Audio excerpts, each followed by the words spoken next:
Thank you. Vanessa, let's go roll. Commissioner Steelvogel? Here. Commissioner Vogler? Here. Commissioner Boyd? Here. I have a little stuffy, it's allergies, not COVID. We are being live streamed right now. It's being broadcast out to our YouTube channel for public consumption, also being recorded internally for our purposes, compiling the minutes. And to that end, if anyone has business before the board, I ask that you come and approach the bench and speak into the microphone there, so we, again, our purposes internally. Row officer reports and comments. I'm looking at the audience today. I'm not seeing any row officers or representatives of row officers. Public comments. Do we have any member of the public with us today wishing to make public comment? Fiscal contractual, we have no repository properties up for bid. We have no advertising bids or proposals, no receipt of bids or proposals. We do have 2 warrant registers from June 9th and June 6th. I'll give my colleagues a minute to check those over and take a motion to accept and file warrant registers. It sounds like you have a cold. That's I what can Yes. tell. Yeah. Just those allergies again. It's the pollen count's been through the roof the past couple of weeks. Awful, just awful. Take clarity or anything? Allegrate, that help? Yeah, it helps. Yeah, if I didn't, I'd be sneezing like you wouldn't believe right now. That's I will why. make that motion to accept both warrant registers. Second. We have motion second for discussion, hearing none. Question on the motion. All in favor, please signify by saying aye. Aye. All opposed, same sign. Motion carries. It's one of the reasons that I've based most of my life about avoiding the outdoors. We'll go to approval of the Tuesday, June 7th minutes. And again, I'm gonna my close minute, look those over, take a motion to accept and file.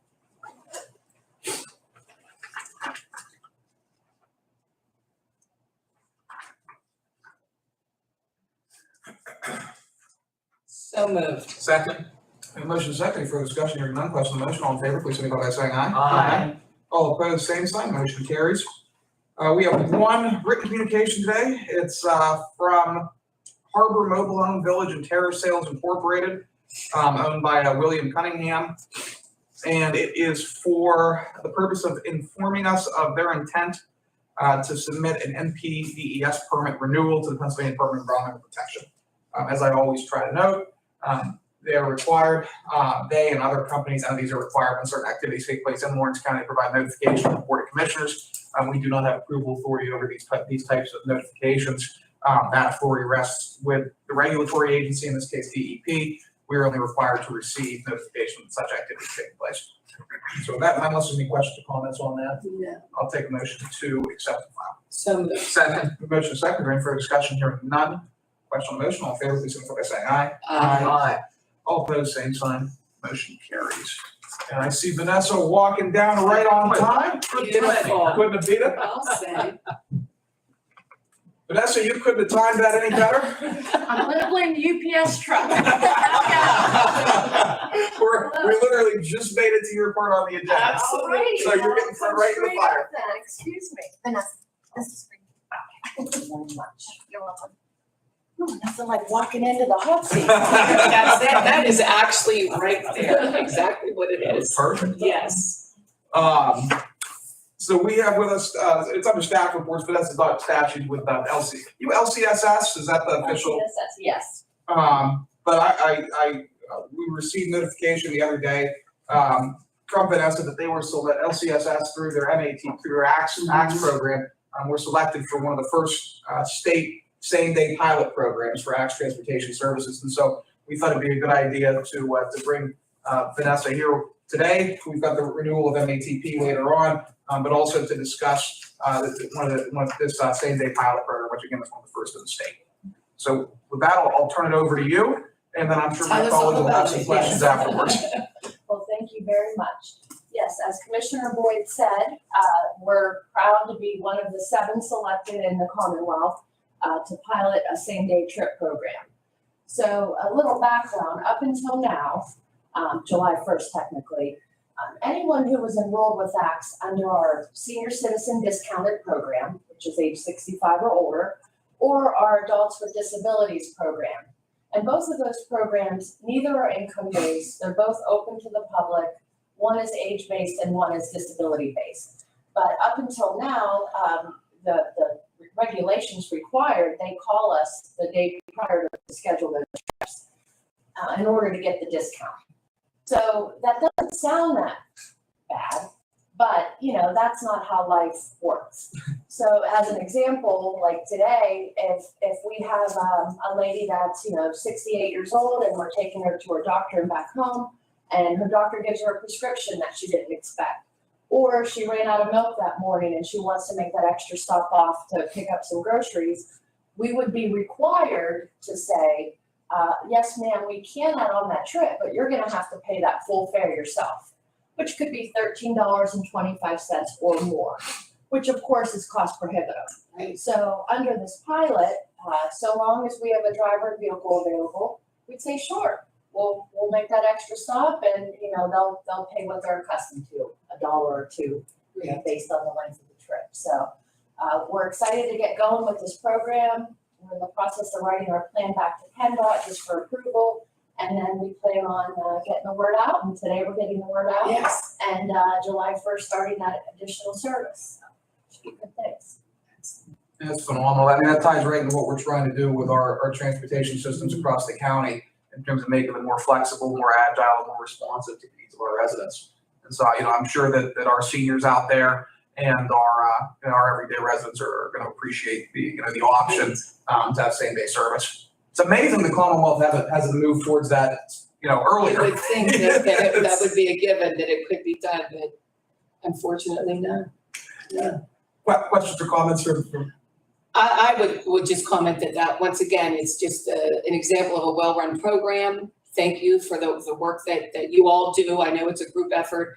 I've been in that command center where they put those routes together and have those stops, and it's a well-oiled machine, but most definitely when you have something like that happen, that's a prime example of what to say, that if somebody does get a prescription, or if it does get called in, how are they going to get it? You know, and if it's something they need to start taking immediately, or combining it if they get their prescriptions at, you know, Giant Eagle or Walmart or somewhere that they can do that little bit of grocery shopping too.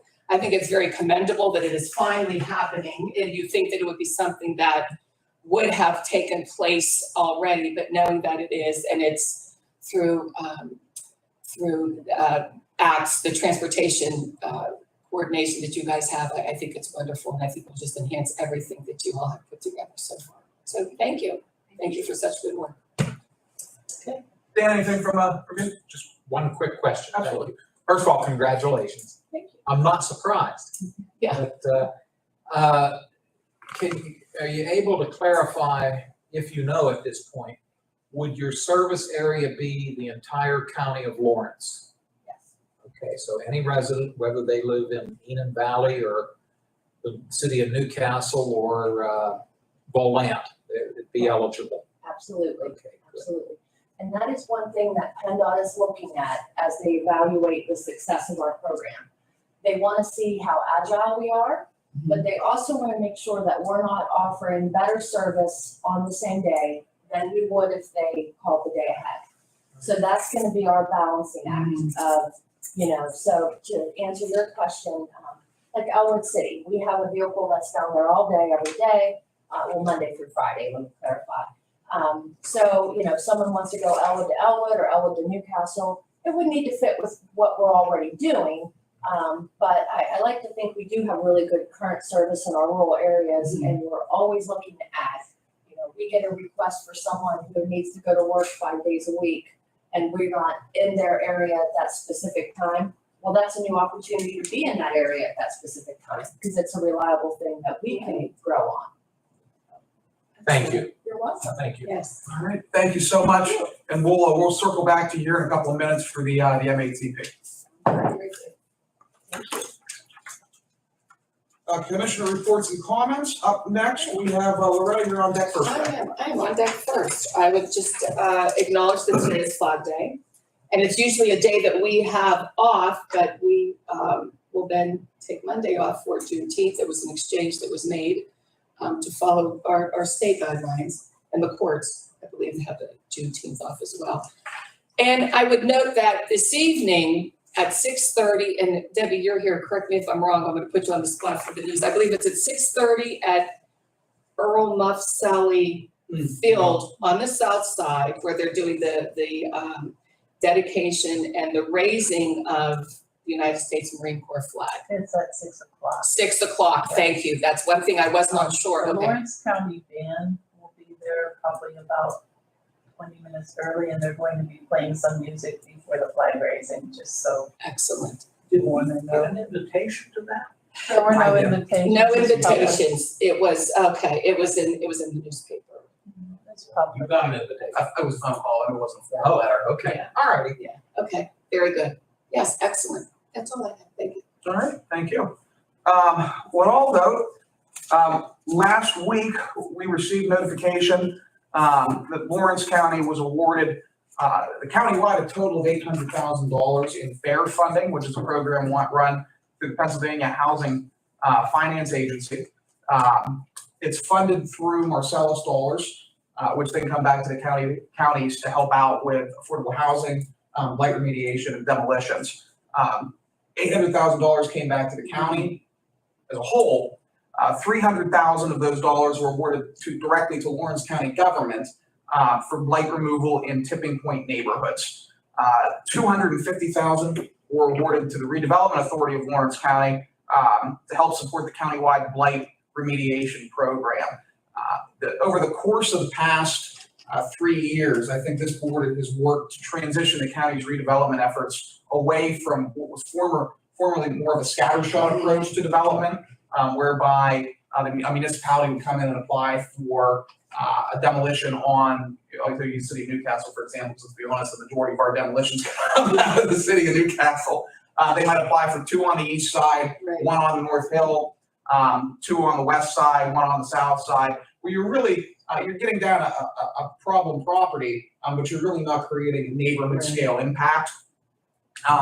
This board is transitioning our redevelopment efforts to more of a targeted approach for redevelopment. It's what we're doing in Union Township. It's what we started conversations on in Elwood City. We've had some very, very preliminary conversations relating to some other potential projects coming down the pipeline. But this $300,000 that was awarded specifically to Lawrence County will be used, again, more in a targeted fashion towards neighborhoods which are on the fence of whether or not they fall into blight and fall into disrepair, or if we're able to intervene as county government in partnership with the municipal governments, maybe we can transform those neighborhoods and turn those neighborhoods around. That's certainly the goal in Union. And while I'd argue that Elwood's commercial district isn't exactly a tipping point neighborhood, again, it's the idea that if we target our reinvestment dollars towards a specific corridor or a specific area, the impact of those dollars is going to be much more amplified than otherwise. The $250,000 to the Redevelopment Authority of Lawrence County, supporting the countywide blight remediation program. That's a program run out of our Office of Planning through Amy McKinney, who applied for both of these grants. We're always thankful that Amy's able to go out and get as much money as she is. That's a program that's been in existence for a while, and that's a program that municipalities, whenever they condemn properties, are able to tap into. They're able to if their code enforcement, and only when their code enforcement or municipal engineer condemns a building, we're able to go in and either reimburse them for the cost of the demolition or do the demolition ourselves. And I do want to note, though, it's critical that the municipal government initiates that condemnation process. If they don't, we can't reimburse them, we can't take the building down. I'll note that. The other thing I'll note with regards to this is Lawrence County countywide received $800,000. Beaver County, which is double our size, received $600,000. And so we're certainly thankful that despite our smaller size, we're punching above our belt weight. The other thing I'll note, I thought this was actually really interesting. I couldn't sleep last night, and I was wide awake about 3 a.m. And I did what everybody does when they can't sleep at night. I decided to read the 5th class county code. And it's interesting, there's a provision in the 5th class county code that reads, the Board of County Commissioners may also prescribe fines and penalties not exceeding $1,000 for a violation of a building, housing, property maintenance, health, fire, or public safety code or ordinance, and for water, air, and noise pollution violations, and not exceeding $600 for a violation of any other county ordinance, which fines and penalties may be collected in suit brought in the name of the county in like manner as debts of like amount may be sued for.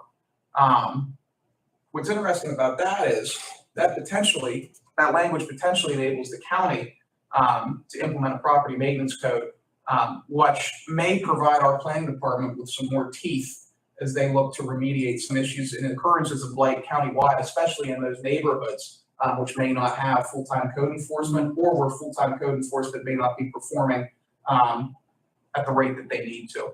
So I'm going to ask Jason to look into that language, just because I found it very interesting. We ourselves as a county may be able to adopt a property maintenance code and may be able to enforce in instances of extremism, right? I don't want to be the guy that goes around and gives people tickets for because they didn't cut their grass. That should fall on the responsibility of the municipality. But in instances of targeted redevelopment efforts and in instances where there is a significant risk to health and human safety, the county may be able to intervene through that language to help redevelop and rehabilitate some of these neighborhoods. But that's all I have. Just some light reading. Just some light reading. And fifth class down to go. So it's a invigorating read if no one's ever opened the book. Interesting, yeah. Right? Yeah. Right? Yeah, great. Dan, you're on deck. Thank you. Debbie, the information that Commissioner Boyd just talked about regarding the dollar amounts that were awarded to the county, you should have received a press release from State Representative Lentling last week. I don't know if we did, I didn't get it. I'll forward it to you. It gives all the details. He, of course, represents currently the borough of New Wilmington and Wilmington Township. Now with reapportionment, that's going to change, but he did send out a press release. I'll forward that to you. And speaking of Marcellus dollars, Commissioner Spielvogel and I are both on the board of directors of the State County Commissioners Association. And we met last week as a board in Bradford County, Pennsylvania, which is north and east of the city of Williamsport. It sits up on the New York border. Bradford County is about 3 times our size in area. It's the second largest county in the Commonwealth as far as its area. Now their population is less than ours. They have about 60,000 people. We've got about 85,000. The interesting thing, the meeting where we had the board meeting, they just built a $16 million public safety building. And they used entirely Marcellus dollars to construct that building because they were kind of the epicenter of drilling over the last decade. They had a significant amount of Marcellus exploration up there, but the benefit being the county received funds that enabled them to build a $16 million facility, which was state of the art. It was impressive. Very much so, very much so. But the other curious thing that I'm still having a hard time getting my arms around, their public safety director is also their planning director. That would be like Amy McKinney. Amy just fainted. Yeah. Or Chad. Yeah, it'd be like Amy doing her job and Chad's, or Chad doing his job and Amy's job. I don't know how they do that. I can't imagine. But that was somewhat Right. curious. But I just thought, and we'd have benefited from the Marcellus dollars. Right. It's like what you just referenced here, the dollars that are coming in for rehab and dollars that we've had in the past that particularly have enabled us to have ongoing maintenance of our recreational facilities in the county, among other things. But it's a $16 million facility and they didn't spend any property tax dollars to build it. Now, I'm assuming on an ongoing basis, they probably, Maintenance. and it was a nice facility. So Definitely. very nice. That's all I have. Thank you. Thank you. All right, moving on to the resolution portion of our circus. We have first and foremost the assessment office, JR, if you'd be able to approach the bench here. Resolution for discussion possible approval of agreement with Slippery Rock University internship agreement in Lawrence County Assessment Office. This is resolution number 119. I'm assuming this is in relation to our GIS intern.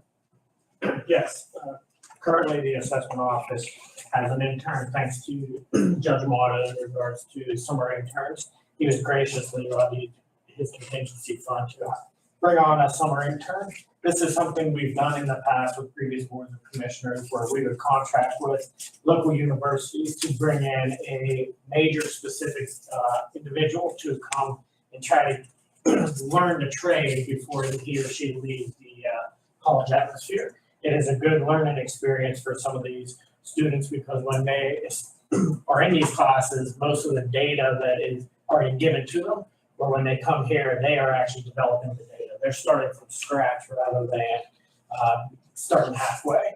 So we have an individual from Slippery Rock University that is working on the GIS platform in the assessment office along with 911 planning and the actual city of Newcastle right now. So their data in upgrading our GIS. So basically that's what we are envisioning here is as long as something like COVID doesn't happen again, to continue hiring in the summer an intern for the GIS. The individual gets job or credit for classwork. I think anywhere between 1 to 3 credits, that's up to the individual. And then they also get paid from the judge's contingency. It's a win-win for both the county and the university because we are getting jobs done for county work, but they are also learning the trade once they get into real life. Absolutely, yeah, it's a cultivation of young talent, and our area certainly needs those types of programs. Any questions from my colleagues related to this? No. We already have the person selected. Yes. When do they start? They have already. They've actually already started last week. Okay. All right, I'll take a motion to approve 2022-119. So moved. Second. Motion is second. Any further discussion? Hearing none. Question on the motion. Vanessa, please call the roll. Commissioner Spielvogel? Yes. Commissioner Vogler? Yes. Commissioner Boyd? Yes. Motion carries. Thank you. This one I assume is probably gonna have a little bit more discussion. But we have with us now a proposal to enter into an agreement with Cameron and Lawrence County Assessment Office. JR, what do we have going on?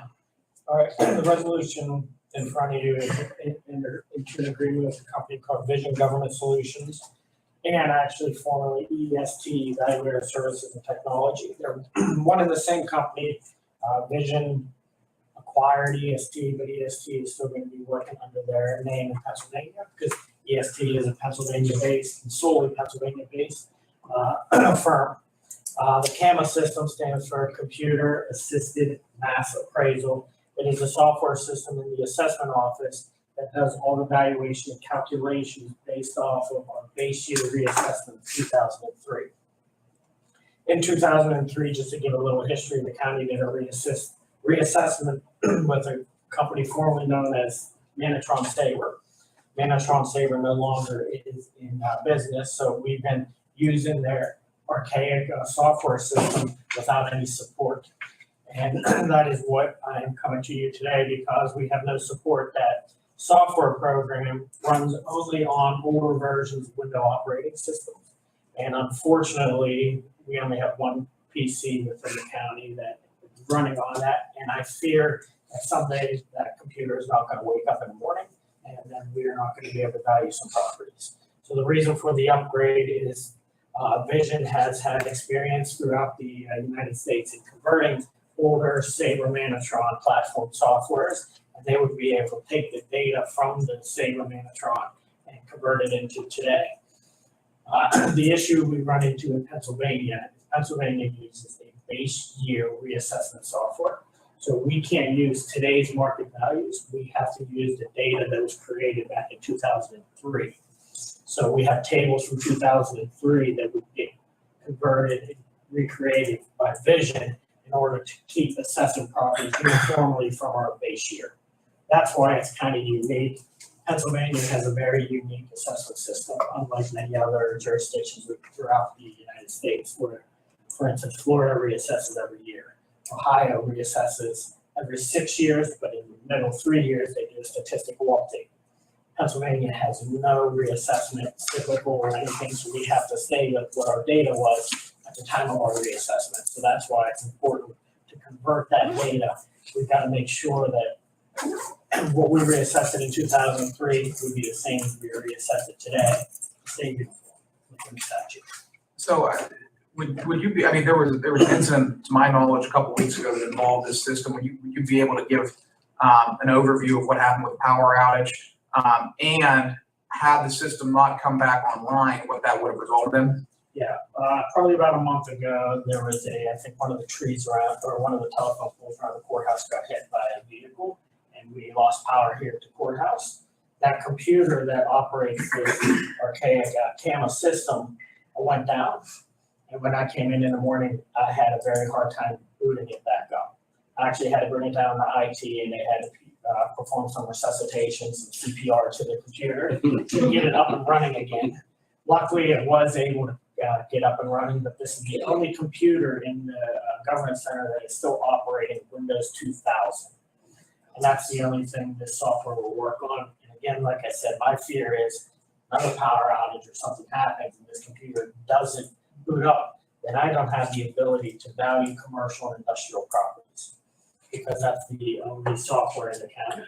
And if you don't have the ability to value commercial and industrial properties, what would that lead us to have to do? Countywide reassessment. So just to be absolutely clear, we're entering into this contract To avoid. to avoid a countywide reassessment. This will allow us to bring our systems up to date. It will provide us with system redundancies and allow us to continue accessing our commercial and industrial valuations. And if we don't do this and that system goes down, we will have to implement a countywide reassessment. So I'll note that the contract price for this is $651,900. I'll also note that we received a second bid for this upgrade. And while the initial base price was less, the ongoing maintenance cost was much, much more. And so that leads us to contract with Vision and ESD. It's a professional service that's been vetted by our county solicitor. I'll also note that this is being paid for through COVID-19 dollars. It's an eligible expense based on the recommendations provided by our Office of Planning and by our independent auditors, who both concur and that we can take the funding for this out of our COVID fund. Questions, comments from my colleagues? Nope, you answered any question that I had between the two of you, so I feel very confident that this is a move that we need to make. Yes. No questions. Mr. Chairman, just one other comment. I do want to mention that the software is way above where we are now. There are features of the software that if and when the county ever does want to do a reassessment, we are more in line and more ready to do it. We have integration into statistical softwares, we have integration into GIS platforms, where our current software and even the previous software did not have that ability. So this brings us up into the 21st century, where some of our older software was still back in the 1990s. Windows 2000, I mean, is 2020, is that 20th century or 21st century technically? Because it might literally be bringing us into the 21st century. All right, I'll take a motion to approve 120. So moved. Second? We have a motion second, any further discussion? Hearing none, Vanessa, please call the roll. Commissioner Spielvogel? Yes. Commissioner Vogler? Yes. Commissioner Boyd? Yes, Motion carries. thank you. We received our second tranche, so you can begin processing that expeditiously. Thank you. Thank you. Thank you. Resolution 2022-121. Vanessa, we're going to turn the program back over to you for our annual MATP report.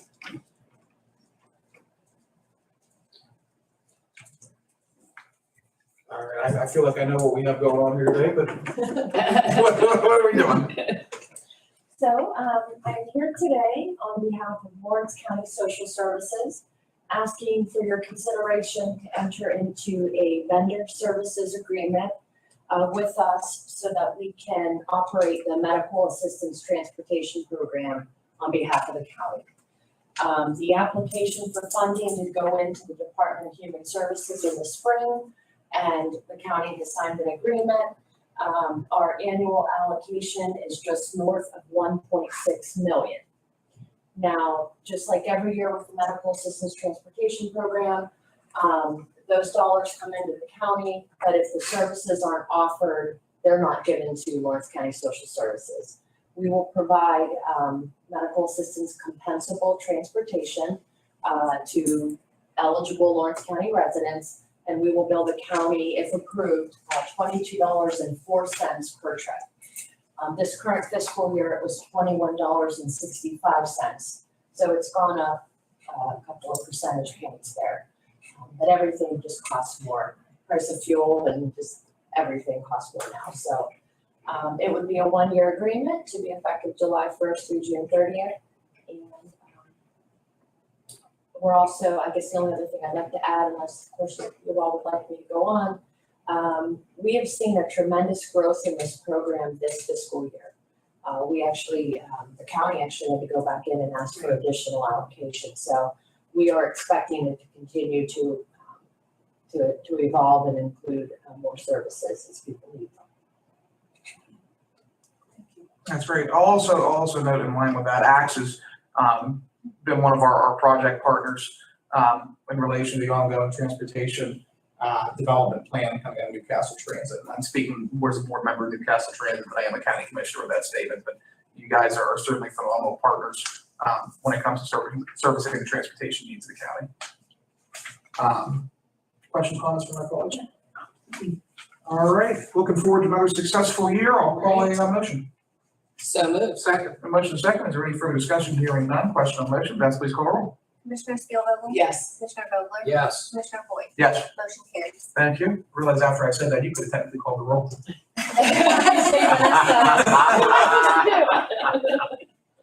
Clarification on that. Well, it's always good to see you. That's lovely. Absolutely. And again, looking forward to a successful year of MATP and ACTS.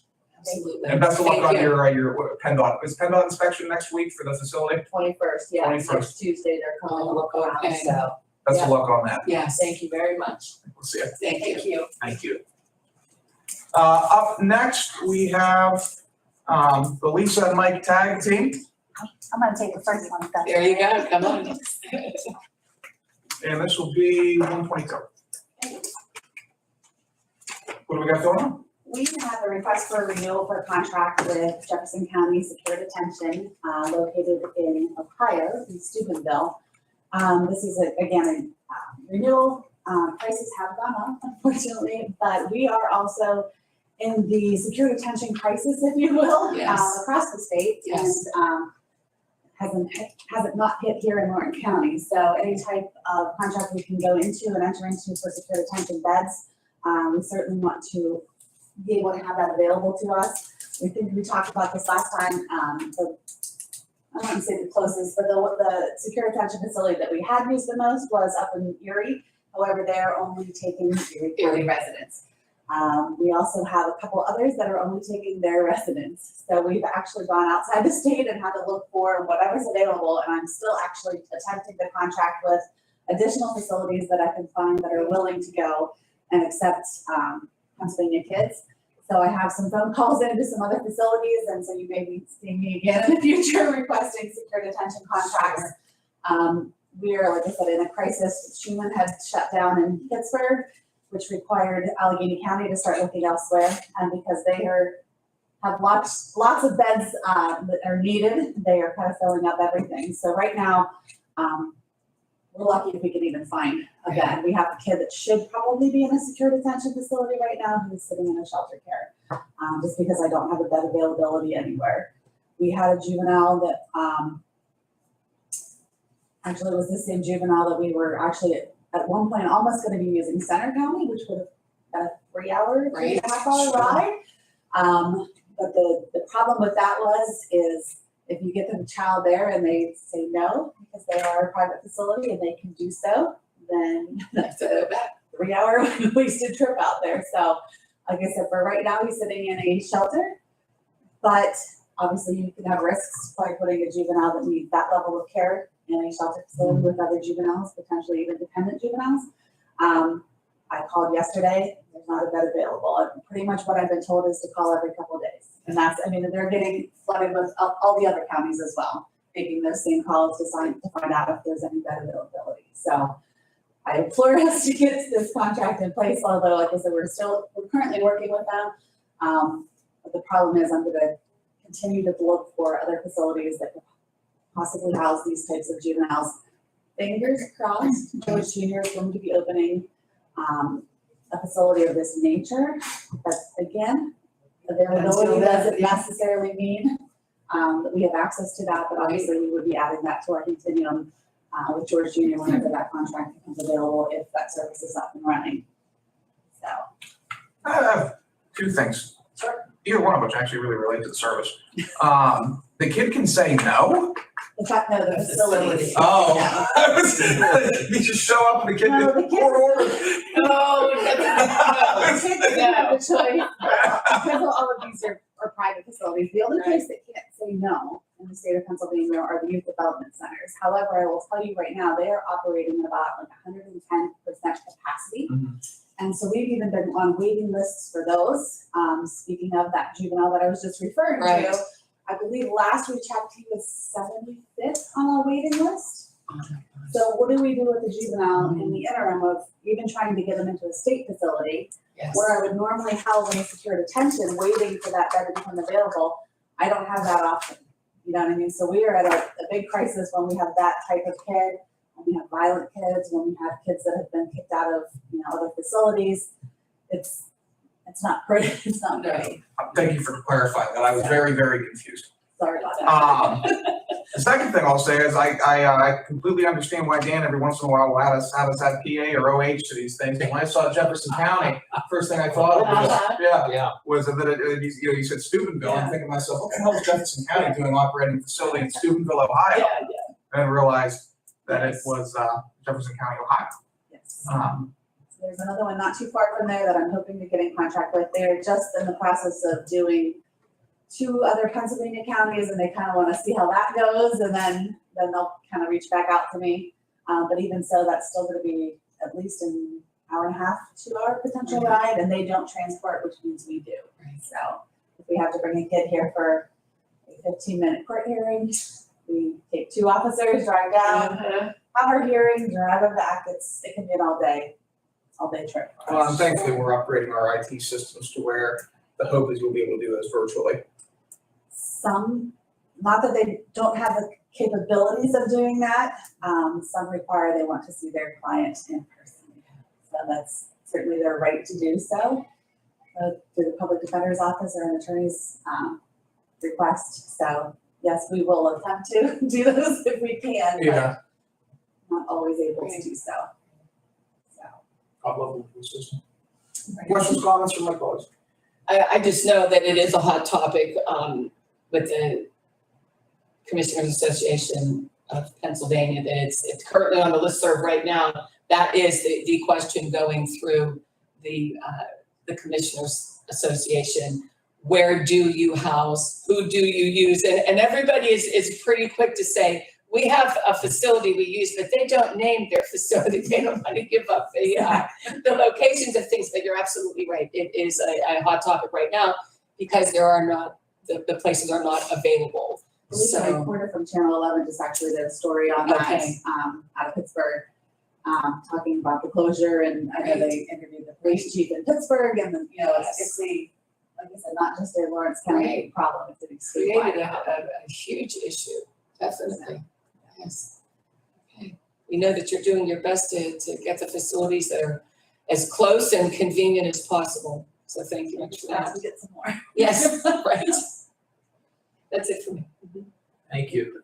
What you've shared with us, I think, reinforces the questioning of the Commonwealth's decision many years ago to close the Youth Development Center in Shenango Township. Knowing what we know today, I think that was a very short-sighted and incorrect decision. Now, what's happening out there is a good thing. Absolutely. What LCAP's doing with that facility, but I think your problem would be less severe today if that facility were still up and running. I assume I'm right. Believe it absolutely would play a factor. Like, I think there's just so many factors that go into it on the state level. I know we had the governor had the juvenile task force that we were discussing, and so a lot of things have come out of that, and not everything has, it's like they identify a problem, but that the solutions haven't kind of trickled down yet, per Right. se. But I think there's a statewide problem. COVID had a big play. We have a lot of facilities that aren't able to operate their programs at their normal capacities because of staffing issues, so they've had to close beds, which makes all of these placement facilities even more picky, if you will, about which kids they will accept and won't accept. And so they're vetting these kids like crazy and, only want to accept what they want. And so that therefore leaves the whole issue of, well, where do I, and so we're having to reach out further. And so I wanna say there's a whole trickle down, effect across so many different things at the moment right now. But yeah, and I think even to put a kid at YDC, their per diem's like $600 and some a day. So it's even if we get that bed, it's still gonna cost. It's almost So like they're a law of supply and demand, isn't it? Demand Exactly. is high, the supply isn't there, costs will go up. And they want to get rid of congregate care. Yeah. Again, And I for all of I don't know how you can possibly do that type of well, thing, but that was one of the things that was kind of coming out of. I think if the state had realized this, and maybe utilized a little more foresight, we would still have a facility here in the county that would have alleviated part of this problem. That's just an opinion. Right? Absolutely. Yes. It's also one of the problems of having both a state and federal legislature comprised of individuals who are not subject matter experts, who don't listen to subject matter experts. Yes. And on that note, we'll take a resolution to approve 122. I will make that motion. Second, Motion is second, any further discussion, hearing none, question on the motion, Vanessa, please call the roll. Commissioner Steelvogel? Yes. Commissioner Vogler? yes. Commissioner Boyd? Yes. Motion carries. Thank you. Thank you very much. Thank you. Up next, we have Mike for a contract with Family Care for Children and Youth. I was Thank you. Some are very unique. Some are, I wonder what they provide. Here's my trivia about Milton, Pennsylvania. Okay. Milton, Pennsylvania is out in Northumberland County, in the central part of the state, right along the Susquehanna River. But you know what they used to make out there? Remember Chef Boyardee? Yes. They had and maybe they still do, but they used to make Chef Boyardee's Okay. canned spaghetti. I lived on it, college. Oh, okay. They had a facility there. I don't know if they still do or not, but there's your trivia for the day. All right. Well, good. You'll sleep better not knowing that. Chef Boyardee, we should- we're gonna revisit my college years. Actually, for more than one factor, too, we're revisiting college years. Mike, what we? So we currently, right now, have a child in South Hospital that they could be released this week. Okay. This is a last resort backup. Now, in July, he's gonna go to George Junior. Okay. So we need temporary, if Southwood agrees to keep him till July, then we won't even have to worry about sending him. And they have a facility down in Washington County. So this is more of the last resort. If it gets released, the child gets released from Southwood, then we have to place him there until George Junior. You know, that's what this is. So in other words, this is a worst case scenario. In the event that this kid is ejected, for lack of a better term, from this facility, we've got somewhere to hold him over until Right. it's George. But currently, he's not there now. Yeah. Okay. Questions, comments? No. Simple. Right. I'll take a motion to approve, 123. 1, 2, 3. So moved. Second. Motion is second, any further discussion? Hearing none, question on the motion, Vanessa, please call the roll. Commissioner Steelvogel? Yes. Commissioner Vogler? Yes. Commissioner Boyd? Yes, Motion carries. thank you, appreciate you sitting through 45 minutes for I 10 know, minutes. it's That's all right. exciting. Absolutely, thank you. Thank you. Up next, we just have a couple administrative transfers. First, out of the district attorney's office, from various contingency accounts and witness fees, contingency account being VA's contingency account, to their travel and training and vehicle expense. This is the natural result of increased travel prices. And so that's what commodities being moved for there. When gas shoots up like it is, the travel, training, and transportation costs a little bit more. Up next, we have moving from APO, again, 3,000 from contingency to travel and training. This is the result of increased costs related to travel. And lastly, to a couple allocations for our mental health and developmental services. I actually didn't do their budget this year. They did their budget this year, so it's not my fault this time. It's the end of the fiscal year for them as we get to the end of June, so they start, They're moving monies around. yes. Yes. Certain services we saw higher demand for, other services we saw lower demand for. So they're shifting money around to accommodate the specific needs year to year of our community. Questions, comments, on any? No. All right, I'll take a motion to approve administrative transfers A through C. So moved. Second. Motion is second, any further discussion, hearing none, question on the motion, all in favor, please signify by saying aye. Aye. All opposed, same sign, motion carries. No words is, on the table for introduction or for final action. Next commissioners meeting will be held on Tuesday, June 21st at 10 a.m. in the commissioners meeting room. Next prison board meeting is canceled, so that's no longer relevant. And we are closed on Monday, June 20th, in observance of either Juneteenth or Freedom Day, depending on what you call it. Which again, we've shifted over now from Flag Day. We worked so damn hard to get the Flag Day holiday out of our employee contracts. And I think 3 days after we successfully got out of the Teamsters contract, the federal government approved Juneteenth as a holiday. And so that specific endeavor didn't really work out. But we're at where we're at, and the employees will get the 20th off, and Yes. our operations, with the exception of the jail 911, will be shuttered on the 20th. Public comments? Anything additional for the good of the order? No. All right, I will adjourn the board of commissioners. Excellent.